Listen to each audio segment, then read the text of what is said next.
Mateo 18, versículo 15 al 17. Vamos a leer ahí lo que la palabra del Señor dice.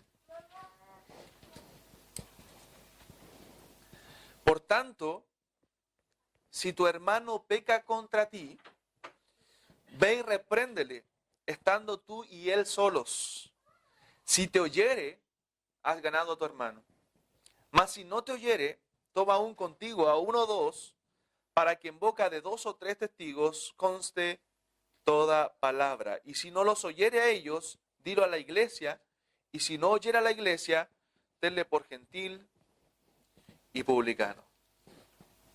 De cierto os digo que todo lo que atéis en la tierra será atado en el cielo, y todo lo que desatéis en la tierra será desatado en el cielo. Hermanos, la disciplina en la iglesia, como les dije, es una práctica hoy día olvidada, lamentablemente. Muchos, para no tener problemas, ¿cierto? Para que miembros no se vayan de las iglesias, para que miembros no abandonen la congregación, ¿cierto? Tratan de evitar, ¿cierto? Lo que es la disciplina eclesiástica. Pero a pesar de que esos miembros puedan permanecer quizás con esos pecados dentro de la congregación, no tienen una congregación sana. No hay una congregación sana porque no se está practicando la disciplina bíblicamente. Entonces la disciplina en la iglesia nos lleva a hacernos las siguientes preguntas. Número 1, ¿tenemos una obligación el uno con el otro dentro de la iglesia? Por supuesto. ¿Cierto? Tenemos una obligación el uno con el otro. Estas obligaciones incluyen una responsabilidad de hablar honestamente a cada uno acerca de sus fallas, defectos, alejamiento de las escrituras o algún pecado específico. Por supuesto. ¿Cierto? Tenemos esa responsabilidad de hablar acerca de estas cosas con nuestros hermanos. ¿Podrían algunas veces nuestras responsabilidades ante Dios incluir hacer públicos tales asuntos? ¿No? ¿Cómo van a publicar, ¿cierto?, mi vida o lo que yo hago en mi vida personal? ¿Cierto? Pero cuando hay pecados públicos, hablamos de la membresía la semana pasada, ¿cierto? De lo que significa ser miembro de la iglesia. Que usted es responsable ante la iglesia. Y si hay pecados públicos, se tienen que tratar públicamente en la congregación. Esa es la responsabilidad que se adquiere como miembro.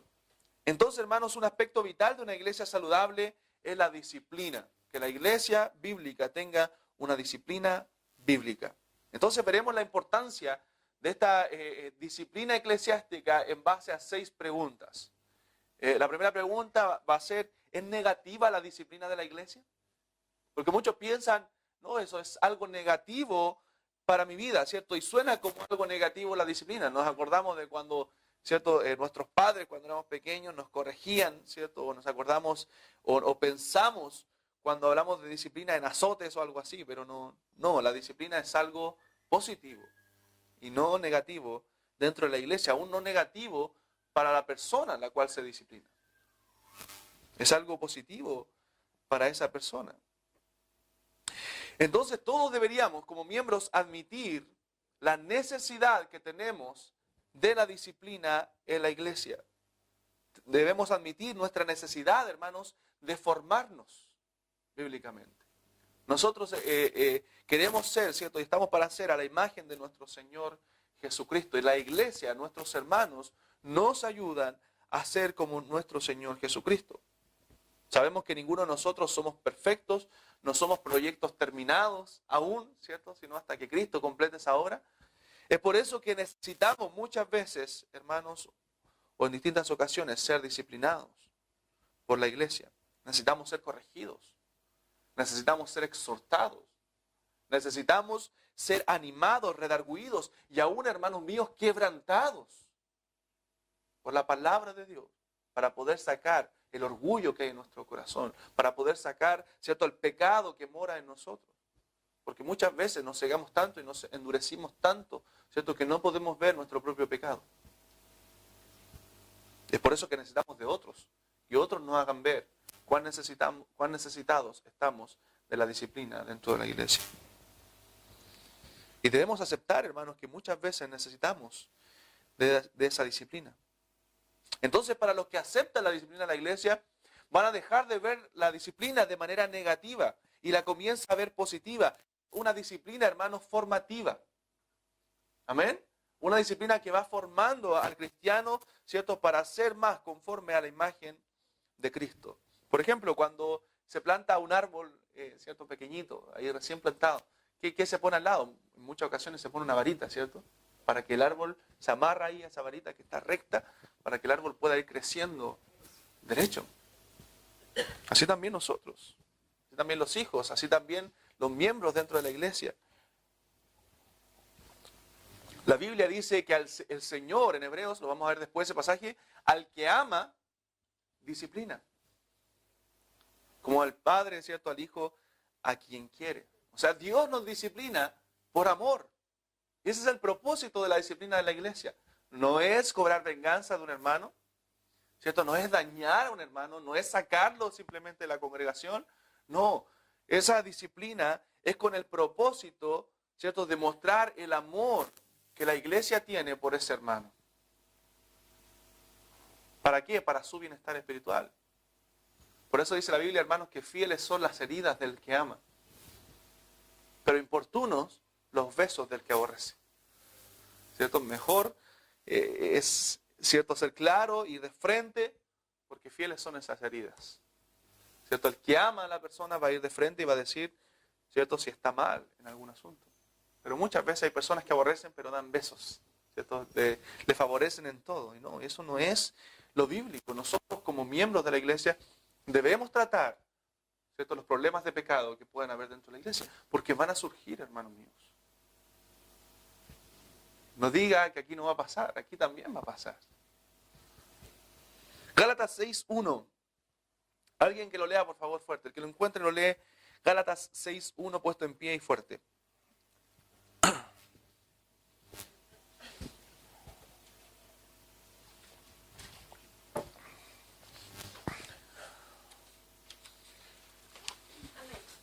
Hermanos, si alguno fuere sorprendido en alguna falta, vosotros que sois espirituales, restauradle con espíritu de mansedumbre, considerándote mismo, no seas que tú también seas tentado. Amén. Entonces la disciplina tiene el propósito de restaurar. La disciplina es formativa. Dice, hermanos, si alguno ha sido sorprendido en alguna falta, vosotros que sois espirituales, ¿qué dice? Destrúyele, sácale, no, restaurarle, restaurarle. Con espíritu de mansedumbre. Ese es el propósito, hermano, de la disciplina bíblica. Es formativa. Amén. Es con el propósito de restaurar. Entonces no es negativo, no es algo negativo, es algo positivo para la iglesia y para el hermano, ¿cierto?, al cual se ejerce la disciplina. Amén. Entonces ya tenemos respondida la primera pregunta. No es algo negativo, es algo positivo, es una disciplina formativa. Ahora, ¿qué es la disciplina de la iglesia? Expliquemos un poco qué es esta disciplina. Muchas veces cuando algún hermano se siente atacado, ¿cierto?, por la congregación, o se siente atacado por algún hermano que le está diciendo cuál es su pecado, ¿cierto?, usan pasajes como Mateo capítulo 7, verso 1, ¿cierto?, normalmente. No juzguéis para que no seáis juzgados, ¿cierto? Normalmente citan ese pasaje, no debemos juzgar, ¿cierto?, para que no seamos juzgados. Muchos dicen, no debemos disciplinar ni corregir porque no debemos juzgar, dice la Biblia. Esos son versículos fuera de contexto. Yo voy a explicar el contexto de ese pasaje y por qué Cristo lo menciona así. Porque si no estaríamos contradiciendo otros pasajes cuando Pablo encara públicamente a los herejes y dice como los cuales son Himeneo y Alejandro, los cuales entregué a Satanás para que aprendan a no blasfemar. Entonces Pablo estaría juzgando ahí. ¿Cierto? Estaría cometiendo una contradicción en base a ese versículo. Entonces muchas veces, no hablemos de tal persona porque eso es juzgar y la Biblia dice no. No, hermano, la Biblia dice que debemos condenar el pecado públicamente. Y Pablo lo hizo con nombres. Amén. Con nombres. Entonces vamos a explicar qué es la disciplina de la iglesia y yo después voy a explicarles el contexto también de ese pasaje. Obviamente ahí Jesús prohibió juzgar en un cierto sentido, ¿cierto? En un contexto. Y eso lo explicaremos después. Pero como les dije, otros pasajes nos exhorta claramente a corregir a otros por su pecado. Y aún públicamente, hermanos, si es necesario. Públicamente. Yo voy a mostrar varios textos, vamos a leer muchos textos el día de hoy. Entonces, Mateo 7.1 no tiene el propósito o la intención de abolir, ¿cierto?, la clase de juicio que ordena Mateo 18, que leímos recién, ¿cierto? Si tu hermano peca contra ti, estando tú y él solos, ve y repréndele.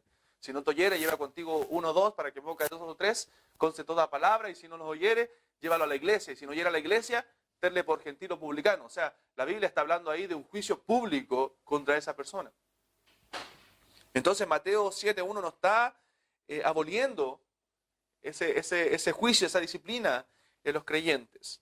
Mire, alguien por favor lea Lucas capítulo 17, verso 3. Lucas capítulo 17, verso 3. Y otro hermano, busque 2 Corintios capítulo 13, versículo 1 al 5. Lucas 17:3. Mirad por vosotros mismos, si tu hermano pecare contra ti, repréndele, y si se arrepintiere, perdona. Amén. ¿Qué dice? Si tu hermano peca contra ti, ¿qué debe hacer? Repréndele. ¿Y qué más dice? Si se arrepintiere, perdona. Amén. Ese es el espíritu cristiano. Entonces, hermanos, la Biblia nos enseña en diversos pasajes que la iglesia, incluso la iglesia, es la encargada de enjuiciar dentro de ella misma. O sea, si aquí hay un pecado, ¿cierto? No tenemos que llamar a la policía, no tenemos que llamar ciertas investigaciones para que pueda resolver este asunto o algo externo. La iglesia es la encargada, ¿cierto?, de enjuiciar esos casos. Eso enseña la Biblia. 2 Corintios capítulo 13, verso 1 al 5. ¿Qué lo tiene?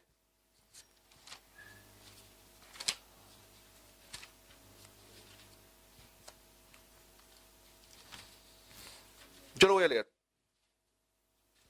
2 Corintios 13,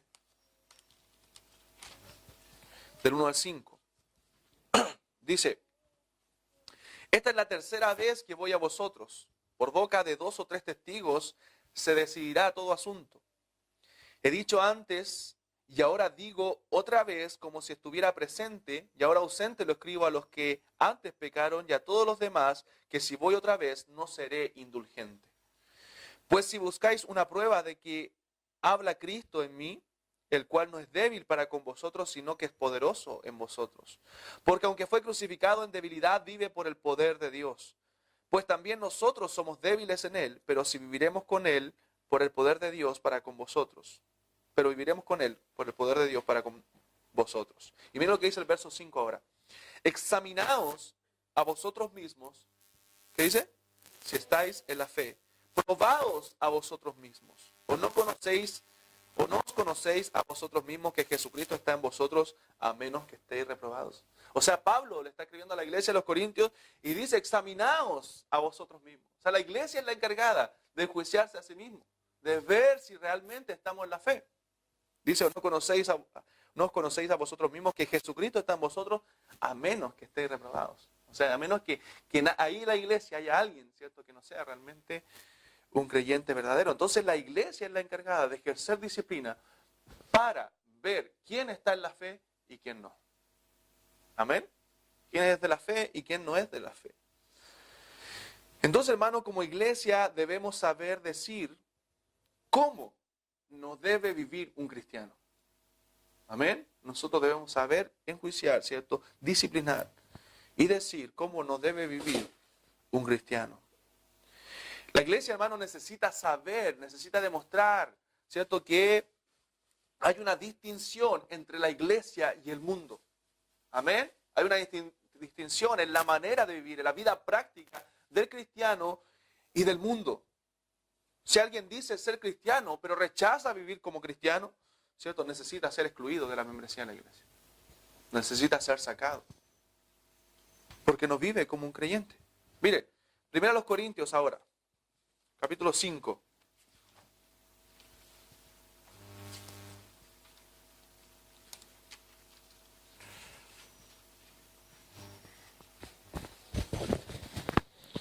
¿Recuerdan cuando Pablo, no vamos a leer ese pasaje, pero Pablo en un momento él dice a los corintios, hablándoles de las divisiones, las divisiones son dolorosas, ¿cierto?, pero son necesarias dentro de la iglesia.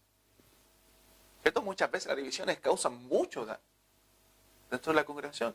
Pero Pablo dice, en algunos casos son necesarias. ¿Para qué? Para mostrar quiénes son y quiénes no son. Eso muestra la división. ¿Y cómo yo veo eso? ¿Cómo mostramos eso? A través de la disciplina de la iglesia, hermano. La disciplina muestra quiénes son y quiénes no son. Porque los creyentes verdaderos se van a arrepentir, se van a someter a la disciplina de la iglesia. En cambio, los que no son, no lo van a hacer. Primera a los Corintios, capítulo 5, versos 9 al 11. Os he escrito por carta que no os juntéis con los fornicarios. No absolutamente con los fornicarios de este mundo, o con los avaros, o con los ladrones, o con los idólatras, pues en tal caso sería necesario salir del mundo. ¿Cierto? Muchas veces queremos apartarnos de los pecadores, pero tenemos que ser luz a ellos. Tenemos que predicarle a ellos. Por lo tanto, tenemos que tener conocidos, ¿cierto? Y testificar a ellos, no amigos, no somos amigos del mundo, pero sí tenemos que testificar a ellos. Amén, eso nos enseña la Biblia. Pero dice Pablo en el verso 11, más bien os escribí que no os juntéis, que con ninguno que llamándose hermano, fuere fornicario, o avaro, o idólatra, o maldiciente, o borracho, o ladrón, con el tal ni aun comáis. Amén. Está refiriendo a la relación entre la iglesia. La iglesia, hermano, no puede ni aun comer con alguno que dentro de la iglesia, llamándose hermano, ¿cierto?, fuese o practique estas cosas. Amén. ¿Se da cuenta? Y todo eso lo hace la disciplina correcta, la disciplina bíblica dentro de la iglesia. Y ese es el contexto. No es que no debo juntarme, ¿cierto?, con las personas que no hacen cosas, porque debo ser luz a ellos. Sino con que esas personas dentro de la iglesia que se hacen llamar hermanos, pero viven en fornicación, adulterio, ¿cierto?, y todos esos pecados que menciona la Biblia, con el tal ni aun comáis, o sea, fuera. Sáquenlo. Entonces, hermanos, en este pasaje Pablo hace una distinción, una clara distinción entre el mundo y la iglesia. Amén, entre lo que es un cristiano y las prácticas que no hace, ¿cierto?, un verdadero creyente. Ahora la pregunta, ¿hacemos nosotros como iglesia esa misma distinción? ¿Nota usted como cristiano esa distinción que hay entre un cristiano y un no cristiano? ¿Da usted por hecho que la iglesia es diferente al mundo? Porque, hermanos, lamentablemente en algunas iglesias se puede ser mundano y cristiano a la vez. Se puede practicar cosas del mundo, ¿cierto?, y congregarse y ser miembro de una iglesia y participar en la iglesia. No, hermano, eso no es lo que enseña la Biblia. Hay una distinción entre el cristiano y la gente del mundo. No estamos, y debemos reconocer eso, que no estamos en una iglesia llena de gente perfecta. No somos perfectos, somos imperfectos. En proceso de perfección, de santificación. Pero, hermanos, debemos saber también que hay una marca. A pesar de esas imperfecciones, hay una marca, hay una diferencia entre el mundo y los creyentes verdaderos. Amén. Hay una distinción. ¿Por qué? Porque nosotros hemos sido transformados por el Señor. Amén. Hemos sido transformados. Así que cuando aceptamos un nuevo miembro de la iglesia, debemos pensar realmente si ese miembro está en ese proceso de transformación. No vamos, menos a un nuevo creyente le vamos a pedir que sea, ¿cierto?, un creyente maduro inmediatamente. Pero sí tenemos que ver realmente si hay frutos de conversión. Si ese creyente está en ese proceso de santificación real. Si no, vamos a aceptar, ¿cierto?, a personas que probablemente vivan en pecado. Amén. Y no sean realmente creyentes. Entonces debemos analizar eso en cuanto a la membresía de la iglesia y en cuanto a la disciplina. Y cuando queramos disciplinarle vamos a tener muchos problemas.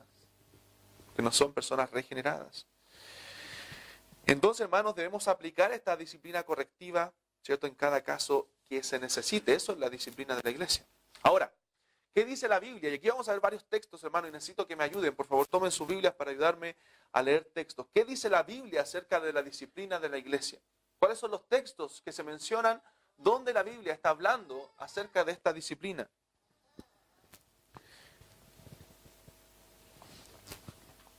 Yo voy a leer el primero en Hebreos capítulo 12, verso 1 al 14. ¿Ya? Son bastantes versículos, los voy a leer yo. Hebreos 12, 1 al 14.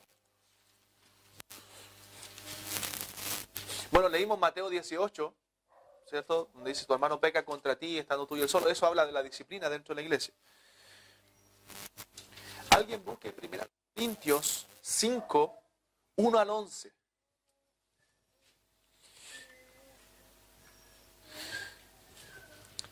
Leímos también Gálatas 6.1, dice que si alguno fuere sorprendido en alguna falta, vosotros que sois espirituales, restaurad con espíritu de mansedumbre. Alguien busque 2 Tesalonicenses 3, versículos 6 al 15. Otro hermano, 1 Timoteo 1:20.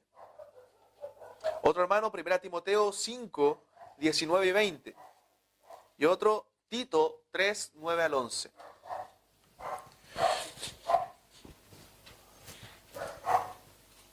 Dice Hebreos capítulo 12, verso 1 al 14.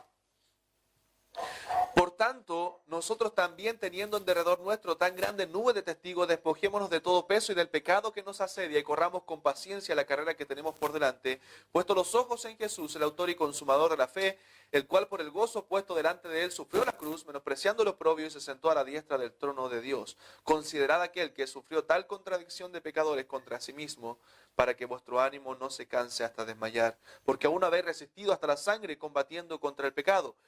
Y habéis ya olvidado la exhortación que como a hijos se os dirige, diciendo: hijo, no menospreciéis la disciplina del Señor, ni desmayes cuando eres reprendido por él, porque el Señor al que ama disciplina y azota a todo el que recibe por hijo. ¿Se da cuenta que la disciplina es algo formativo en nosotros?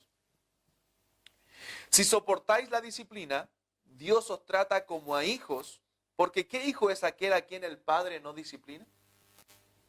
¿Se da cuenta? Hoy día el mundo secular enseña que no debemos disciplinar a nuestros hijos, pero la Biblia dice: ¿qué hijo es aquel a quien el Padre no disciplina? Pero si se os deja sin disciplina, de los cuales todos han sido participantes, entonces sois bastardos y no hijos. Por otra parte, tuvimos a nuestros padres terrenales que nos disciplinaban y los venerábamos. ¿Por qué no obedeceremos mucho mejor al Padre de los Espíritus y viviremos? Y aquellos ciertamente por pocos días nos disciplinaban como a ellos les parecía, pero para los que nos es provechoso para participar de su santidad. Es verdad que ninguna disciplina al presente parece ser causa de gozo, sino de tristeza, pero después, dice, da fruto apacible de justicia a los que son en ella ejercitados. Por lo cual levantad las manos caídas y las rodillas paralizadas y haced sendas derechas para vuestros pies, para que lo cojo no se salga del camino, sino que sea sanado. Ese es el propósito, hermano. Amén. Que lo cojo en nosotros sea sanado. Seguid la paz con todos y la santidad, sin la cual nadie verá al Señor. Entonces, ese es el propósito de la disciplina. Dios mismo nos disciplina, ¿cierto? Y Él nos ordena como iglesia hacer lo mismo con los miembros de la iglesia que viven o que andan o que caen en pecado. Entonces la iglesia local, hermano, tiene esa responsabilidad de ejercer la disciplina. Mateo 18, Gálatas 6. Ahora 1 Corintios 5, del 1 al 11. ¿Qué lo tiene, por favor? Amén, hermanos. Es cierto, se oye que 1 Corintios 5, 1 al 11. Sí, 1 al 11. Primero a los Corintios. Se oye que hay entre vosotros fornicación, y tal fornicación cual aún se nombra entre los gentiles, tanto que alguno tiene la mujer de su padre, y vosotros estáis envanecidos. ¿No debíais más bien haberos lamentado para que fuese quitado de en medio de vosotros el que cometió tal acción? Ciertamente yo, ausente en el cuerpo, pero presente en espíritu, ya como presente he juzgado al que tal cosa ha hecho. En el nombre de nuestro Señor Jesucristo, reunidos vosotros en mi espíritu, con el poder de nuestro Señor Jesucristo, el tal sea entregado a Satanás, para destrucción de la carne, a fin de que el espíritu sea salvo en el día del Señor Jesús. ¿No es buena vuestra jactancia? ¿No sabéis que un poco de levadura leuda toda la masa? Limpiaos, pues, de la vieja levadura, para que seáis nueva masa, sin levadura como sois, porque nuestra Pascua, que es Cristo, ya fue sacrificada por nosotros. Así que celebremos la fiesta no con la vieja levadura, ni con la levadura de malicia y de maldad, sino con panes sin levadura, de sinceridad y de verdad. Os he escrito por carta, que no os juntéis con los fornicarios, no absolutamente con los fornicarios de este mundo, o con los avaros, o con los ladrones, o con los idólatras, pues en tal caso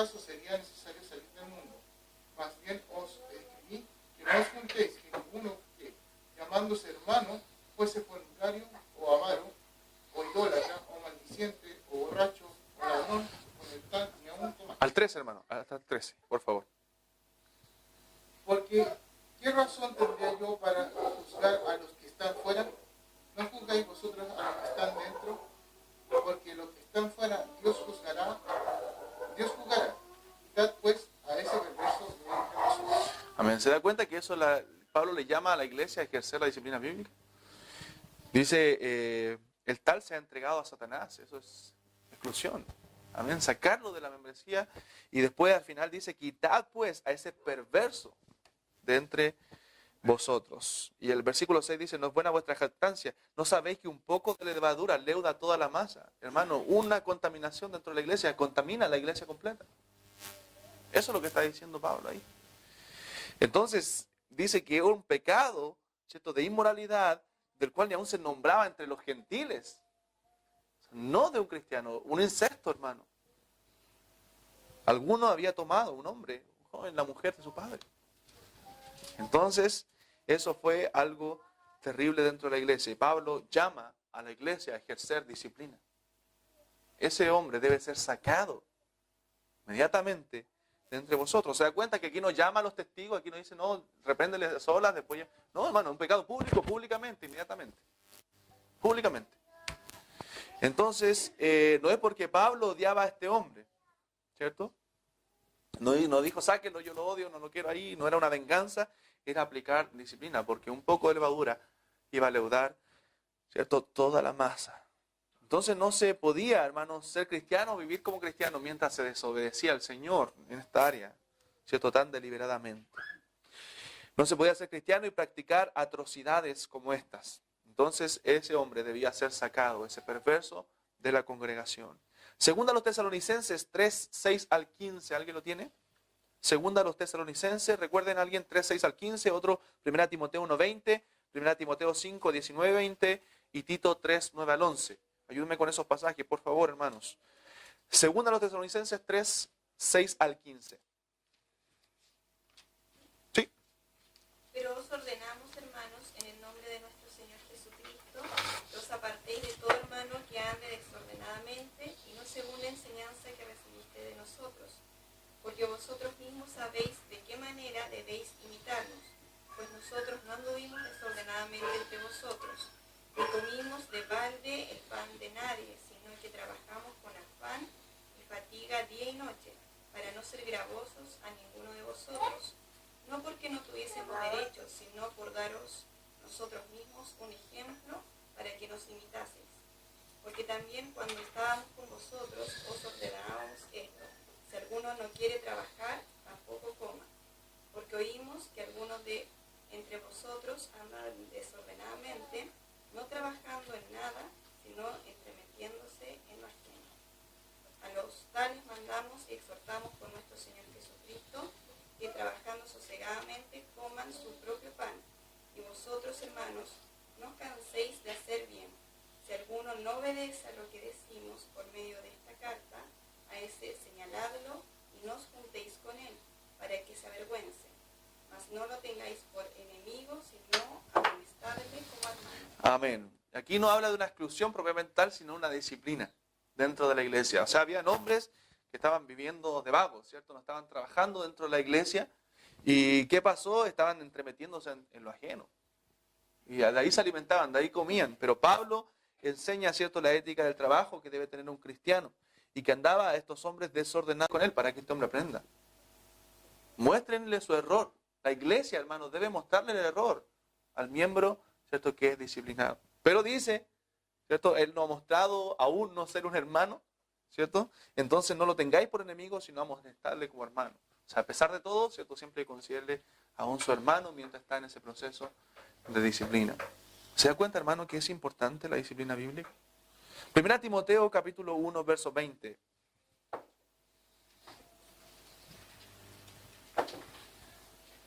Primera Timoteo 1:20. ¿Qué lo tiene? Hermano Darío. Los cuales son 1:20. Sí, 1:20. Los cuales son Himeneo y Alejandro, a quienes entregó a Satanás para Amén. Y aquí habían falsos maestros y hombres que estaban contaminando la iglesia diciendo cosas herejes, ¿cierto? Y Pablo dice con nombre aquí, los cuales son Himeneo y Alejandro. Ténganlos con nombre ahí anotado. ¿Quiénes son? A quienes entregué a Satanás para que aprendan a no blasfemar. Primera Timoteo 5, 19 y 20. Contra un anciano no admitas acusación, sino con 2 o 3 testigos. A los que persisten en pecar, repréndelos delante de todos, para que los demás también teman. Amén. Contra un anciano no admitas acusación, sino con 2 o 3 testigos. Bueno, es un principio bíblico, pero dice a los que persisten en pecar, ¿cierto? Repréndeles delante de todos. No quiere decir que le estemos gritando, oye, esto, no, sino que está hablando de la disciplina pública de la iglesia. Amén. No avergonzarle y gritarle así desmedidamente, sino que la iglesia se reúna. O sea, repréndele delante de todos, para que los demás también teman, ¿cierto? Y vean la iglesia deje claro cómo vive un cristiano. Y que la iglesia se ejerce disciplina con aquellos, ¿cierto?, que no viven como verdaderos creyentes. Entonces, hermanos, es importante considerar estas cosas. Tito, capítulo 3.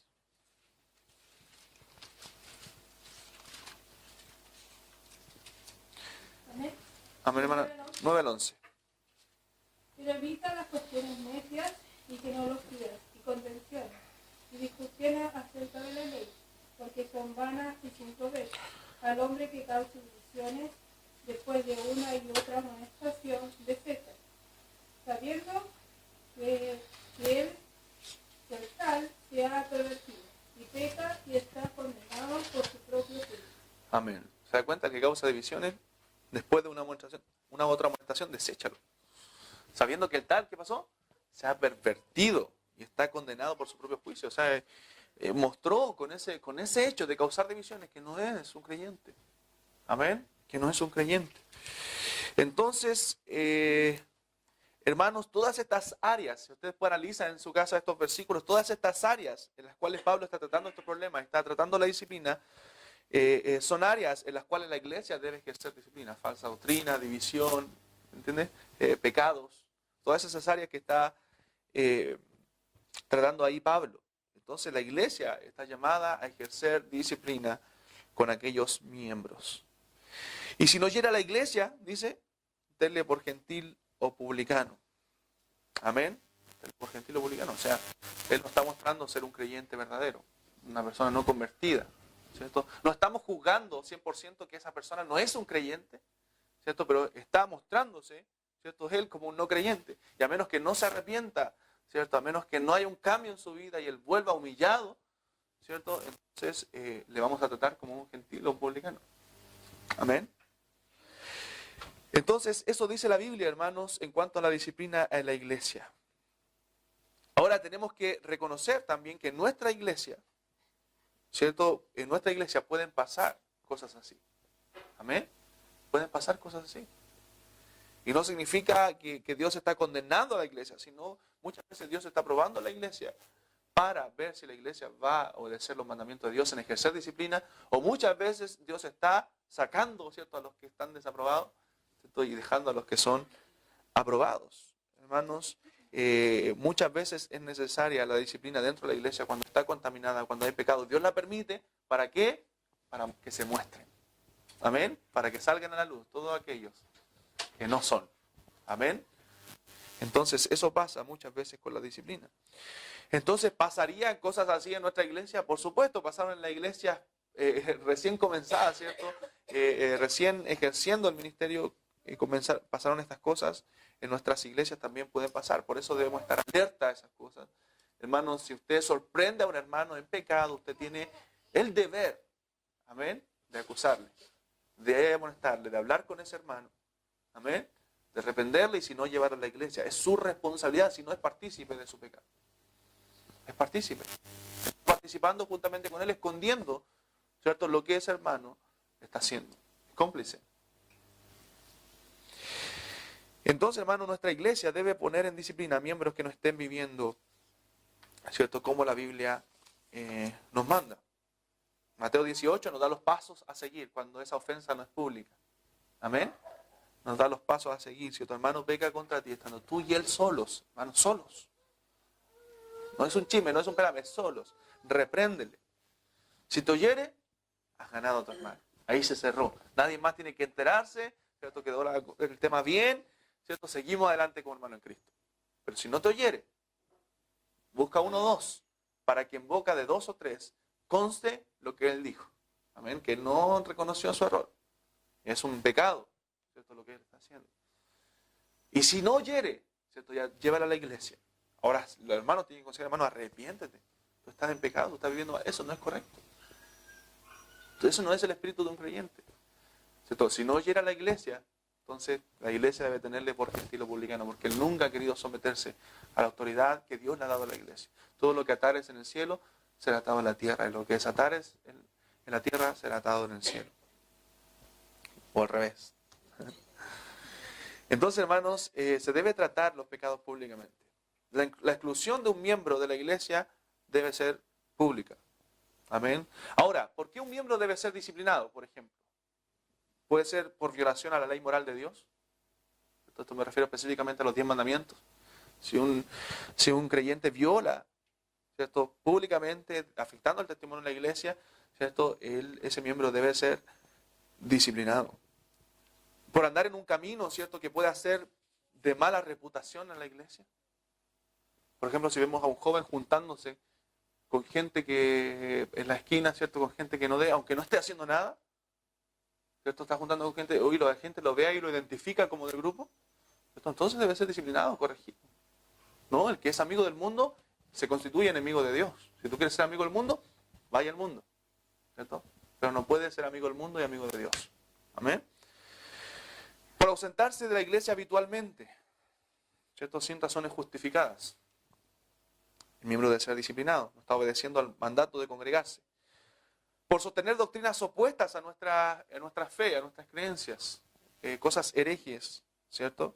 Debe ser, no estamos hablando de tema de posiciones, uno puede tener diferentes posiciones con respecto a este tema, pero las doctrinas fundamentales de nuestra fe están claras. Y si hay alguien que se opone a eso, debe buscar una iglesia donde le den, ¿cierto?, lo que quiera, pero aquí va a ser disciplinado, ¿cierto? Por rehusar contribuir en el servicio de la iglesia, debe ser disciplinado. No estamos aquí, nos hacemos miembros para sentarnos solamente. Si se le pide hacer algo, el miembro debe hacerlo. Amén. Debe contribuir al servicio, debe contribuir en el dar también a la iglesia. Por causar división dentro de la iglesia, es motivo de disciplina. Por el chisme, son motivo de disciplina, ¿cierto? Por cualquier conducta que no los lleve a ser buenos ciudadanos. Entonces vemos a personas rebeldes contra la sociedad por motivos, ¿cierto?, de anarquía simplemente. Ese miembro debe ser disciplinado. Nosotros estamos llamados, ¿cierto?, a someternos a las leyes. Porque nos está haciendo luz al mundo. Entonces, hermanos, todo miembro, aún el más influyente, aún el pastor de la iglesia, ¿cierto?, debe estar sometido a la autoridad y a la disciplina de la iglesia. Amén. Los pastores de la iglesia, ¿cierto?, también estamos bajo la autoridad de la iglesia.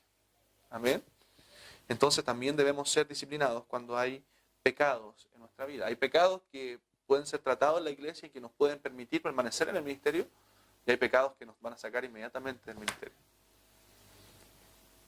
Entonces la iglesia tiene que discernir eso. El pecado que cometió el pastor puede ser disciplinado si él se arrepiente y seguir, ¿cierto? Porque no es algo que afecte gravemente su testimonio, o es algo que realmente lo descalifica para no estar más en el ministerio. Entonces la iglesia, ¿cierto?, y los varones de la iglesia deben poder discernir eso cuando el pecado viene del pastor. Amén, porque pasa también eso en las iglesias. Entonces, ¿por qué, hermanos, debemos nosotros practicar la disciplina de la iglesia? ¿Por qué? Porque debemos ser leales con lo que la Biblia dice. Amén. No es fácil, hermano. Para mí como pastor no es fácil aplicar disciplina sobre un miembro. Porque uno no quiere resentir al miembro, pero es lo que la Biblia enseña. Porque una fe, ¿cierto?, verdadera, hermano, va a pasar cualquier prueba. Una fe verdadera va a permanecer a pesar de cualquier circunstancia. Pero una fe que no es verdadera va a ser quemada en el fuego. Y eso es lo que hace la prueba, lo que dice 1 Pedro. La fe es puesta ¿dónde? En el fuego, como el oro, ¿cierto? Como los metales preciosos. ¿Para qué? Para que el fuego saque todas las impurezas, ¿cierto? De ese metal. Y si es oro, ¿cierto? Todo lo que es puro va a salir más precioso, ¿cierto? Más puro. Ese es el propósito de la disciplina, ese es el propósito de la prueba que Dios nos permite pasar muchas veces para que nuestra fe sea más preciosa. Amén. Y cuando son muchas las impurezas, hay mucho tiempo en el fuego, ¿cierto? Sacando hasta que eso queda puro. Entonces, debemos ser fieles a lo que la Biblia dice. Como dije, la disciplina, hermanos, no es con el ánimo de destruir. Si en su corazón, cuando disciplinamos, hermanos, hay un ánimo de destruir, entonces es el espíritu incorrecto. Es el espíritu incorrecto. No es el espíritu de Dios. Nosotros queremos disciplinar, ¿cierto? Para obedecer a la Biblia y para restaurar a nuestro hermano. Amén. Entonces, tampoco a través de la disciplina o a través de la exclusión, ¿cierto? Nosotros decidimos como iglesia el destino del alma del hermano. No, eso le pertenece a Dios, ¿cierto? No, obviamente la Biblia dice que le tenemos por gentil o publicano porque no está viviendo como cristiano. Pero si es un cristiano verdadero, ¿cierto? Él va a arrepentirse en algún momento, ¿cierto? Y va a volver y va a someterse. Pero si no lo es, ¿cierto? Dios lo sabe y está entregado a Satanás ya. ¿Cierto? Entonces la disciplina, hermanos, se practica con amor y por amor. Amén, a nuestros hermanos. Por el bien de la otra persona y también por el bien de nuestra propia iglesia. Porque un poco de levadura leuda toda la masa. Amén. Por eso que debemos estar al tanto de todas las situaciones que puedan pasar, ¿cierto?, con los miembros. Mateo capítulo 7 ahora. Mateo 7 para explicarle un poco el contexto de ese texto y no lo saquemos fuera de contexto, porque sería un pretexto, como dijo alguien por ahí.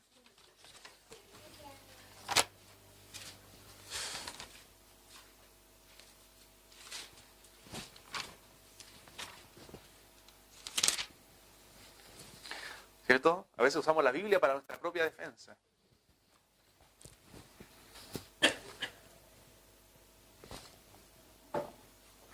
Entonces vimos que la Biblia nos enseña a que debemos disciplinar, a que podemos juzgar en el buen sentido de la palabra. ¿Cierto? Pablo dijo de los cuales son Himeneo y Alejandro, que habían tratado de influenciar a la iglesia para mal, los cuales entregué a Satanás. Entonces, ¿qué significa Mateo capítulo 7? No juzguéis para que no seáis juzgados, porque con el juicio con que juzgáis seréis juzgados, y con la medida con que medís os será medido. Ahí está la explicación. ¿Y por qué miras la paja que está en el ojo de tu hermano y no echas a ver la viga que está en tu propio ojo? ¿O cómo dirás a tu hermano, déjame sacar la paja de tu ojo y he aquí la viga en el ojo tuyo? Hipócrita, saca primero la viga de tu propio ojo. ¿Y qué dice ahora? Y entonces verás bien para sacar la paja del ojo de tu hermano. Ahí está la explicación del texto. La Biblia dice, no juzguéis para que no seáis juzgados, porque con la medida con que medís os será medido. O sea, lo que está diciendo ese texto, no juzgues sin primero ver que tú estés bien. Porque no puedes ver la viga, la paja que está en el ojo de tu hermano cuando tú tienes una viga. Saca la viga y ahí puedes juzgar a tu hermano. ¿Se da cuenta? Ese es el significado de ese texto. No está hablando que nosotros no podemos juzgar, sino que primero debemos estar bien nosotros. O sea, no tener nada, ¿cierto? Porque con esa medida con que medimos, también debemos ser medidos nosotros. A veces nos gusta, como digo yo, la ley del embudo, ¿cierto? Ancho para nosotros, pero delgado para el otro. Entonces, no, debe ser parejo. A la medida con que medís, ¿cierto? También debes medirte tú, ¿cierto? A veces permitimos cosas a nosotros, pero los otros no pueden hacer. No, la Biblia dice que para juzgar, ¿cierto? Debemos entender que también nosotros con esa medida seremos medidos. Amén.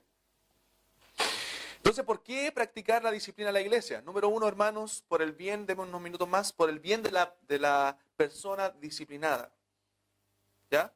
Por el bien de la persona disciplinada. Por amor a los hermanos, por amor a esas personas, ¿cierto? Debemos desear que se practique la disciplina para que esa persona pueda ser corregida y restaurada en el Señor, porque ese es el propósito.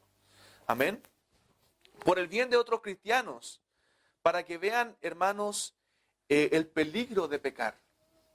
Amén. A los que persisten en pecar, repréndele delante de todos. ¿Para qué? Para que los demás también teman. Amén. Entonces, por el bien de otros cristianos, para que vean cuál es el peligro de pecar y las consecuencias que puede traer el pecado en la vida de las personas. Entonces, Pablo, ¿cierto?, dijo que si alguien pecaba debía ser reprendido públicamente. Como le dije, eso no significa pararse y gritarlo a viva voz, sino que cuando es un pecado serio y una persona no está arrepentida, debe ser presentado en público para que la iglesia analice su situación, ¿cierto?, y ese miembro sea juzgado. También, hermanos, por la salud de la iglesia, comunidad, debemos practicar la disciplina. Por la salud de la iglesia. ¿Por qué? Porque un poco de levadura leuda toda la masa. Por el testimonio congregacional también de la iglesia. La gente nota, hermano, cuando nuestras vidas son diferentes. La gente nota cuando un cristiano no marca la diferencia, ¿cierto? Y muchas veces el testimonio de la iglesia puede ser contaminado, ¿cierto?, por un miembro que está dando mal testimonio afuera y está viviendo como el mundo. Entonces, hermanos míos, debemos hacer, en el buen sentido de la palabra, la gente curiosa de nuestra vida. O sea, que ellos se preguntan, ¿por qué él vive así? ¿Por qué él es tan diferente? ¿Cierto? Debemos lograr causar ese impacto en la gente, para que ellos se pregunten, ¿cierto?, por qué somos diferentes. Y entonces una iglesia sana deja un buen testimonio. Amén. Es por eso que la iglesia debe estar sana, porque somos llamados a ser luz. Pero si está contaminada la iglesia, es imposible que pueda ser luz. Y quinto, para la gloria de Dios, hermanos míos, porque así reflejamos también la santidad de Dios. La iglesia refleja que Dios es un Dios santo. Amén. Entonces dejamos bien parado el nombre de nuestro Dios. Ser santos, porque yo soy santo, dice el Señor. Y nosotros vivimos para la gloria de Dios y debemos vivir santamente porque Él es santo. Entonces, hermanos, cuando aplicamos la disciplina a la iglesia, estamos haciéndolo para la gloria de Dios, para que su iglesia sea presentada santa un día y sin mancha delante de Él. ¿Y qué pasa si, por último, los últimos 2 minutos, qué pasa si no practicamos la disciplina en la iglesia? Si la iglesia no practica una disciplina sana, ¿cierto?, entonces la iglesia debería estudiar qué es realmente una iglesia a la luz de la Biblia.